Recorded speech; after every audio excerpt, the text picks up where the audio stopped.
ఇటీవల రాష్ట్ర వ్యాప్తంగా మెగా పేరెంట్స్ టీచర్స్ మీటింగ్ జరిగింది. దాని మీద మీ అభిప్రాయం ఏంటి? గత ప్రభుత్వంలో ఉన్న విద్యాశాఖకి ఈ ప్రభుత్వంలో ఉన్న విద్యాశాఖకి తేడా ఏంటి? గత ప్రభుత్వంలో ప్రతిదీ కూడా పబ్లిసిటీ అండి. ఆఖరికి వాళ్ళు వాడే పుస్తకాలు, బ్యాగులు, బెల్టులు ఎక్కడ చిన్న స్పేస్ దొరికినా కూడా అక్కడ పబ్లిసిటీ అనేది స్టార్ట్ అయింది. ఇప్పుడు మీరు చూస్తే కనుక మొత్తం కూడా ఎడ్యుకేషనల్ సిస్టమ్ అనేది చాలా డెవలప్ అయింది. వాళ్ళకి ఇచ్చే ఫుడ్ కావచ్చు, వాళ్ళకి ఇచ్చే బ్యాగ్ కావచ్చు, వాళ్ళకి ఇచ్చే బుక్స్ కావచ్చు, క్వాలిటీ ఆఫ్ ఎడ్యుకేషన్ లెవెల్ అనేది నెక్స్ట్ లెవెల్కి తీసుకెళ్ళాలి. కార్పొరేట్ ఎడ్యుకేషన్తో పోటీ పడేలాగా మన ప్రభుత్వ పాఠశాలలు కూడా ఉండాలి అన్న కాన్సెప్ట్తో మన నారా లోకేష్ గారు తీసుకున్న మార్పు ఏదైతే ఉందో దాన్ని ప్రతి ఒక్కళ్ళు కూడా చాలా హోల్ హార్టెడ్గా వెల్కమ్ చేస్తున్నారు. ఎందుకంటే స్టాండర్డ్ ఆఫ్ ఎడ్యుకేషన్ అనేది పెరిగింది, స్టాండర్డ్ ఆఫ్ టీచింగ్ పెరిగింది, స్టాండర్డ్ ఆఫ్ వాళ్ళకి ఇచ్చే క్వాలిటీ అన్నీ కూడా పెరిగినాయి.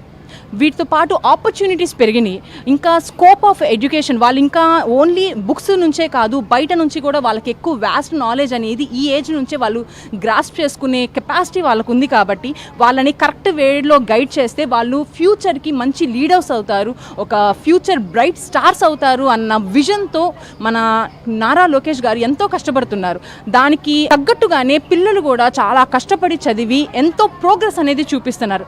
ఆ ప్రోగ్రెస్ వాళ్ళ పేరెంట్స్ వరకు కూడా పేరెంట్స్, చిల్డ్రన్, టీచర్స్ అందరూ కూడా ఎప్పుడైతే అలైన్ అయ్యి అందరూ కలిసి వర్క్ చేస్తారో అప్పుడే ప్రాపర్ సిస్టమ్ అనేది బాగుంటుంది అన్న ఉద్దేశంతో ఈ మెగా పేరెంట్స్ డే అనేది కండక్ట్ చేసి పేరెంట్స్తో, టీచర్స్తో, పిల్లలతో, అక్కడ ఉన్న రిప్రజెంటేటివ్స్తో అందరితో కోఆర్డినేట్ చేసుకుంటూ ఈ కాన్సెప్ట్ అనేది బయటకు వస్తుంది. సో నిజంగా ఇది ఎడ్యుకేషన్ సిస్టంలో ఒక మైల్ స్టోన్ అని చెప్పుకోవచ్చు. ఇదే బయట పేరెంట్స్లో కూడా దీని నుంచి మంచి పాజిటివ్ రెస్పాన్స్ వస్తుంది. ఇప్పుడు మీరు చూస్తే కనుక ఎక్కడ చూసినా కూడా ప్రతి ఒక్క పేరెంట్ కూడా ఇన్వాల్వ్ అయ్యి వాళ్ళ పిల్లలు ఎలా ప్రోగ్రెస్ జరుగుతుంది, టీచర్స్, స్కూల్ సిస్టమ్ నుంచి కూడా పిల్లలకి ఎలాంటి సపోర్ట్ వస్తుంది, మనం ఎలాంటి సపోర్ట్ ఇవ్వాలి, ప్రభుత్వం నుంచి స్కూల్స్కి పేరెంట్స్ కోసం, చిల్డ్రన్ కోసం ఎలాంటి సపోర్ట్ వస్తుంది, ఇదంతా కూడా వాళ్ళకి అవేర్నెస్ క్రియేట్ చేస్తూ ఇంకా వాళ్ళ పార్ట్, మీ పార్ట్ మీరు కరెక్ట్గా ప్లే చేస్తే మా పార్ట్ మేము చేస్తున్నాం, మీ పార్ట్ మీరు చేయండి, అప్పుడే పిల్లలు కూడా మిమ్మల్ని చూసి మమ్మల్ని చూసి వాళ్ళ పార్ట్ వాళ్ళు కరెక్ట్గా చేస్తే వాళ్ళ ఫ్యూచర్ అనేది చాలా సాలిడ్గా ఉంటుంది అని చెప్పేసేసి మనకి ఈ కాన్సెప్ట్ అనేది నిజంగా మైండ్ బ్లోయింగ్ అండి.